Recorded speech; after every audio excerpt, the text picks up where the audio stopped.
Morning news के इस session में मैं विपिन शर्मा एक बार फिर से आपका स्वागत करता हूं।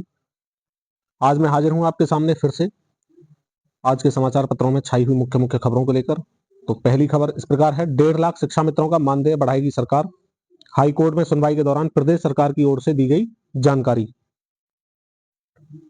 प्रदेश के परिषदीय प्राथमिक विद्यालयों में काम कर रहे लगभग 1.5 लाख शिक्षा मित्रों का मानदेय सरकार बढ़ा सकती है। राज्य सरकार की ओर से वित्त विभाग को इस संबंध में पत्र भेजा गया है। इलाहाबाद हाई कोर्ट में शिक्षा मित्रों को सम्मानजनक मानदेय दिए जाने को लेकर दाखिल अवमानना याचिका जो है उस पर सरकार की ओर से यह जानकारी दी गई है। अवमानना याचिका पर एकल पीठ कर रही है सुनवाई। बढ़े मानदेय के लिए वित्त विभाग को भेजी गई है रिपोर्ट। साथ ही अगली खबर है, मुख्यमंत्री योगी आदित्यनाथ ने कहा कि दिसंबर 2026 में यूपी देश को पहली रात्रि सफारी का उपहार देगा। लखनऊ में बनने जा रही रात्रि सफारी देश और दुनिया की प्रकृति प्रेमियों के लिए नया गंतव्य होगी। यह दुनिया की 5वीं रात्रि सफारी होगी। 7,000 चालक संविदा पर भर्ती किए जाएंगे। परिवहन निगम करेगा विभिन्न जिलों में भर्ती। 28 से 10 दिसंबर तक जिलों में रोजगार मेला लगेगा। परिवहन निगम यात्रियों को और बेहतर सुविधाएं देने के लिए संविदा चालकों की भर्तियां शुरू करने जा रहा है। विभाग में 7,188 संविदा चालकों की भर्ती के लिए 28 नवंबर से 10 दिसंबर तक विभिन्न जिलों में रोजगार मेले का आयोजन होगा। यह मेले 4 दिन लगेंगे। इन भर्तियों से कुंभ मेले में भी यात्रियों को सहूलियत मिलेगी। निगम के मुताबिक 28 नवंबर को नोएडा, आगरा, मुरादाबाद, लखनऊ व गोरखपुर और 2 दिसंबर को गाजियाबाद, अलीगढ़, बरेली, अयोध्या व वाराणसी, 6 दिसंबर को मेरठ, इटावा, हरदोई, देवीपाटन और आजमगढ़, 10 दिसंबर को सहारनपुर, झांसी, कानपुर, चित्रकूट धाम, बांदा व प्रयागराज में रोजगार मेला लगेगा। परिवहन मंत्री दयाशंकर सिंह ने बताया कि इन मेलों के जरिए अगले महीने तक ये भर्तियां पूरी कर ली जाएंगी। इनकी ड्यूटी निगम द्वारा संचालित बसों के अलावा अनुबंधित बसों में भी रहेगी। प्रमुख विषयों की परीक्षा में अंतराल रख बोर्ड ने दिया अभ्यास का समय। खबर है यूपी बोर्ड से। यूपी बोर्ड 24 फरवरी से 22 मार्च तक कराएगा हाई स्कूल और इंटरमीडिएट की परीक्षा। यूपी बोर्ड ने वर्ष 2025 की हाई स्कूल और इंटरमीडिएट परीक्षा की समय सारणी में प्रमुख विषयों में अंतराल रखकर परीक्षार्थियों को विषयों में अभ्यास करने का समय दिया है। हाई स्कूल एवं इंटरमीडिएट के प्रमुख विषयों की परीक्षा में 2 से लेकर 6 दिन तक का अंतराल रखा गया। यूपी बोर्ड सचिव भगवती सिंह की ओर से 18 नवंबर को जारी की गई परीक्षा की समय सारणी के अनुसार दोनों कक्षाओं की पहले दिन की परीक्षा की शुरुआत हिंदी विषय से होगी।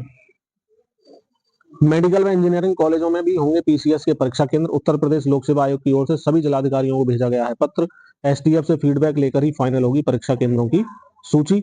आपको पता ही है, उत्तर प्रदेश लोक सेवा आयोग यूपी पीएससी ने 22 दिसंबर को 2 पालियों में सुबह 9:30 से 11:30 और दोपहर 2:30 से 4:30 बजे तक प्रस्तावित पीसीएस प्रारंभिक परीक्षा 2024 के लिए केंद्र निर्धारण के सभी जिलाधिकारियों को पत्र भेजकर सहमति प्रपत्र मांगे हैं। इस बार मेडिकल व इंजीनियरिंग कॉलेजों, केंद्रीय और राज्य विश्वविद्यालय, उनके संगठक महाविद्यालय भी परीक्षा केंद्र बनाए जाएंगे, क्योंकि एक दिन में परीक्षा कराने के लिए बहुत सारे केंद्रों की आवश्यकता होगी।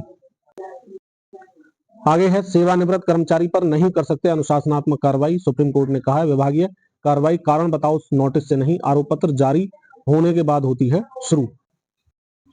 सुप्रीम कोर्ट ने मंगलवार को कहा, अगर कोई कर्मचारी सेवानिवृत्त की आयु प्राप्त करने या सेवा की विस्तारित अवधि के बाद सेवानिवृत्त हो जाता है तो उसके खिलाफ कोई अनुशासनात्मक कार्रवाई शुरू नहीं की जा सकती। शीर्ष कोर्ट ने उसके बाद झारखंड के हाई कोर्ट के उस फैसले के खिलाफ भारतीय स्टेट बैंक की याचिका को खारिज कर दिया, जिसमें नवीन कुमार सिन्हा के खिलाफ जारी बर्खास्तगी आदेश को रद्द किया गया था। हाई कोर्ट का आदेश बरकरार रखा गया है। हाई कोर्ट के आदेश को बरकरार रखते हुए पीठ ने कहा कि प्रतिवादी के खिलाफ अनुशासनात्मक कार्रवाई 18 अगस्त 2009 को शुरू नहीं की गई, जब कारण बताओ नोटिस जारी किया गया, बल्कि 18 मार्च 2011 को शुरू की गई, जब अनुशासनात्मक कार्रवाई प्राधिकारी ने उसे आरोप ज्ञापन जारी किया। एसबीआई के वकील ने दावा किया, कर्मचारी ने जांच अधिकारी, अनुशासनात्मक प्राधिकारी और अपीली प्राधिकारी के समक्ष यह दलील दी कि वह 30 अक्टूबर 2012 को सेवानिवृत्त होने वाला था। ना ओपन बुक परीक्षा होगी, ना घटाया गया 15% पाठ्यक्रम। सीबीएसई ने कहा 10वीं 12वीं की परीक्षा में किसी प्रकार का कोई बदलाव नहीं है, तो बेकार की खबरों में अपना माथा ना खपाएं। केंद्रीय माध्यमिक शिक्षा बोर्ड की वर्ष 2025 में होने वाली 10वीं 12वीं की परीक्षा में किसी प्रकार का बदलाव नहीं हुआ है। यह परीक्षाएं ना ही ओपन बुक के आधार पर होंगी, ना ही इसके लिए 15% पाठ्यक्रम को घटाया गया है। बोर्ड ने परीक्षा सिस्टम या आंतरिक मूल्यांकन सिस्टम में कोई बदलाव नहीं किया है। यदि बोर्ड की ओर से किसी प्रकार का बदलाव किया जाता है तो इसकी जानकारी आधिकारिक वेबसाइट पर उपलब्ध रहेगी। बीते दिनों ऐसी जानकारी वायरल हो रही थी कि बोर्ड ने वर्ष 2025 के लिए जो परीक्षा होने वाली है उसके लिए 10वीं 12वीं के पाठ्यक्रम घटाने और कुछ विषयों में ओपन बुक परीक्षा आयोजित कराने का फैसला किया है। बोर्ड ने स्पष्ट किया है कि परीक्षा प्रणाली और आंतरिक मूल्यांकन प्रणाली में किसी तरह का कोई भी बदलाव नहीं है। सीबीएसई बोर्ड की 10वीं और 12वीं की परीक्षा 15 फरवरी 2025 से शुरू होगी। बोर्ड की ओर से अभी विस्तृत परीक्षा तिथियां जारी नहीं की गई हैं, तो तैयार हो जाएं, कमर कस लें। बीते साल भी परीक्षा तिथियां दिसंबर में जारी की गई थी, ऐसे में संभावना है बोर्ड दिसंबर में परीक्षा कार्यक्रम जारी कर देगा। दिल्ली सबसे प्रदूषित शहर, छाई जहरीली धुंध, 7 राज्यों में घने कोहरे का अलर्ट जारी हो चुका है। गाजियाबाद, हापुड़, बुलंदशहर, गुरुग्राम में भी 400 के पार है। AQI दिल्ली में 460 है। वायु प्रदूषण अति गंभीर श्रेणी में, ठहरी हवा, गिरते तापमान से स्थिति गंभीर हो चुकी है, दृश्यता भी गिर चुकी है। राष्ट्रीय राजधानी क्षेत्र समूचे उत्तर भारत का मंगलवार को भी जहरीली धुंध के कारण आगोश में दम फूलता रहा। देश में दिल्ली सबसे प्रदूषित शहर रहा।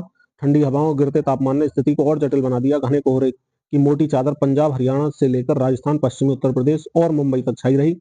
इससे दृश्यता कम हुई और विमानों व ट्रेनों के संचालन पर भी असर पड़ा। कई ट्रेनें देर से चल रही हैं। मौसम विभाग ने 2 दिन तक 7 राज्यों दिल्ली, यूपी, पंजाब, हरियाणा, चंडीगढ़, हिमाचल प्रदेश, महाराष्ट्र में घने कोहरे का भी अलर्ट जारी किया है। 60 गुना अधिक जहरीली हुई राजधानी की हवा। सुप्रीम कोर्ट में वर्चुअल सुनवाई की अनुमति हो चुकी है जारी। राजस्थान के NCR क्षेत्र में खनन क्रशर इकाइयां बंद कराई जा चुकी हैं। गुरुग्राम में भी घर से काम करने की सलाह जारी हो चुकी है। कृत्रिम बारिश की भी मांग की गई है। दिल्ली में प्रदूषण के स्तर को कम करने के लिए आम आदमी पार्टी की सरकार कृत्रिम बारिश कराना चाहती है और इसके लिए प्रधानमंत्री नरेंद्र मोदी से हस्तक्षेप की मांग की जा रही है।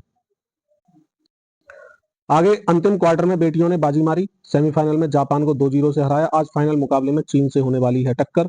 पहले 3 क्वार्टर में दर्जन भर से अधिक पेनल्टी कॉर्नर गंवाने के बाद भारत ने अंतिम क्वार्टर में शानदार वापसी की और 2 गोल करके जापान को 2-0 से हराकर महिला एशियाई चैंपियंस ट्रॉफी के फाइनल में लगातार दूसरी बार जगह बनाई है। पहले 3 क्वार्टर गोल रहित रहने के बाद 48वें मिनट में नवनीत कौर ने पेनल्टी स्ट्रोक पर भारत का खाता खोल दिया, जबकि 56वें मिनट में लाल रेम्सियामी ने सुनेलिटा टोप्पो के बेहतरीन पास कर दूसरा गोल किया। फाइनल में बुधवार को गत विजेता भारत का सामना पेरिस ओलंपिक के रजत पदक विजेता चीन से होगा, जिसने पहले सेमीफाइनल में मलेशिया को 3-1 से पराजित किया था। तो all the best women hockey team.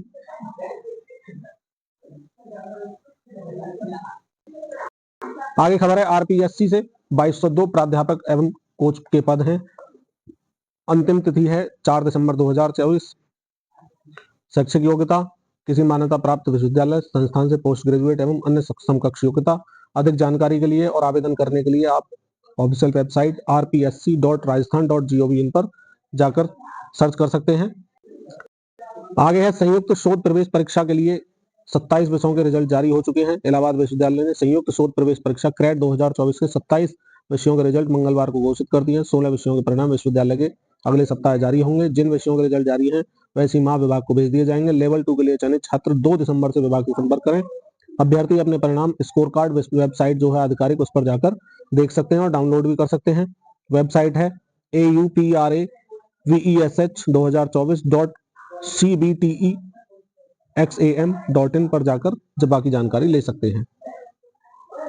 आगे मनु, नीरज और मंदाना को खेल सम्मान दिया जा रहा है। ओलंपिक, पैरालंपिक, एशियाई खेलों, राष्ट्रमंडल खेलों और अन्य प्रमुख खेलों में असाधारण उपलब्धि और संबंधित खेलों के प्रति अटूट समर्पण के लिए मनु भाकर, नीरज चोपड़ा, स्मृति मंदाना और हरमनप्रीत सिंह को भारतीय खेल सम्मान ISH पुरस्कारों से सम्मानित किया जा चुका है।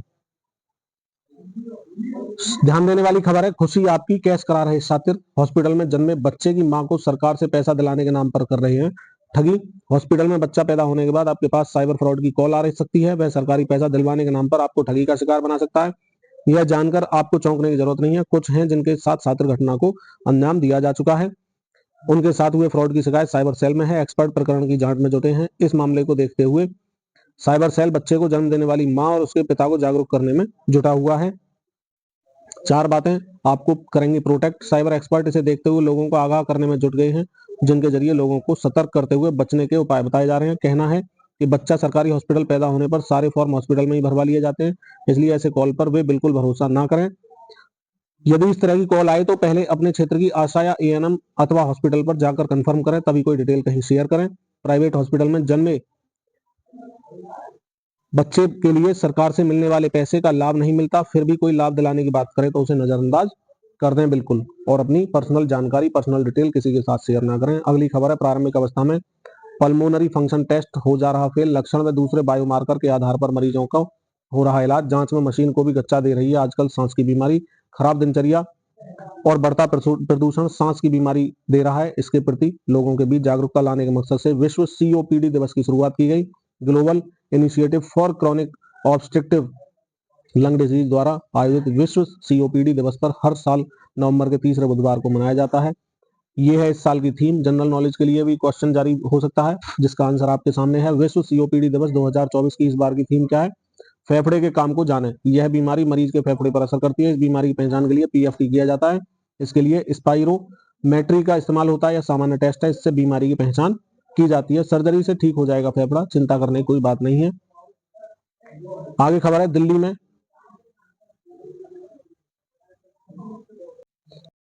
दिल्ली में पाबंदियां बेअसर, प्रदूषण बेकाबू, पराली जलने और कूड़े में आग लगने से स्थिति और ज्यादा चिंताजनक हो गई है। ये खबर पहले ही आपके सामने जा चुकी है। इसी के साथ आज का न्यूज सेशन यही समाप्त होता है। मिलते हैं नई खबरों के साथ। और अगर आपने वीडियो अभी तक लाइक नहीं किया तो लाइक कर लें। इसी तरह की खबरें आपको रोजाना मिलती रहें, उसके लिए सब्सक्राइब कर लें और अपने सभी आसपास के फ्रेंड्स, मित्र, दोस्तों के साथ शेयर कर दें। जय हिंद, जय भारत, वंदे मातरम।